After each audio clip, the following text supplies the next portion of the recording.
10ல் 1 தாவேகாவுக்கு ஒதுக்கப்படும் சின்னம் எது தெரியுமா?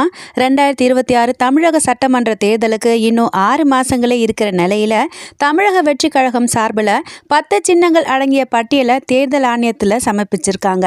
இந்த 6 மாச காலத்துக்குள்ள தாவேகாவுடைய கட்சி சின்னத்தை மக்கள் மனசுல பதிய வைக்கிற தீவிர பணியில இறங்கியிருக்காங்களாம் தாவேகாவினர். ஒரு கட்சியை பொறுத்த வரைக்கும் சின்னம் அப்படிங்கிறது முக்கிய பங்கு வகிக்குது. திமுகவை பொறுத்த வரைக்கும் உதயசூரியன், அதிமுகவுக்கு இரட்டை இலை, மதிமுகவுக்கு பம்பரம், பாமகவுக்கு மாம்பழம், நாம் தமிழர் கட்சியை பொறுத்த வரைக்கும் மைக், பாஜகவுக்கு தாமரை, காங்கிரசுக்கு கை, மக்கள் நீதி மய்யம் கட்சிக்கு டார்ச் லைட் உள்ளிட்ட சின்னங்கள் மக்கள் மனசுல பதிஞ்சு போயிருக்கு. அந்த வகையில 10 சின்னங்கள்ல ஏதாவது ஒரு சின்னத்தை தாவேகாவுக்கு பொது சின்னமா ஒதுக்க வேண்டி டெல்லியில இருக்கிற தலைமை தேர்தல் ஆணையத்துக்கு மனு அளிச்சிருக்காங்க. இதை தெரிஞ்சுக்கிட்ட ரசிகர்களும் தொண்டர்களும் அந்த 10 சின்னங்கள் என்னவா இருக்கும்னு ஒரு பட்டியலை ரெடி பண்ணியிருக்காங்க. அது என்னன்னா விசில், ஆட்டோ, கப்பல், பேட், வாகை மலர், சாம்பியன் கோப்பை உள்ளிட்ட 10 சின்னங்கள்ல ஒரு சின்னத்தை ஒதுக்குமாறு கோரிக்கை வைக்கப்பட்டிருக்கு.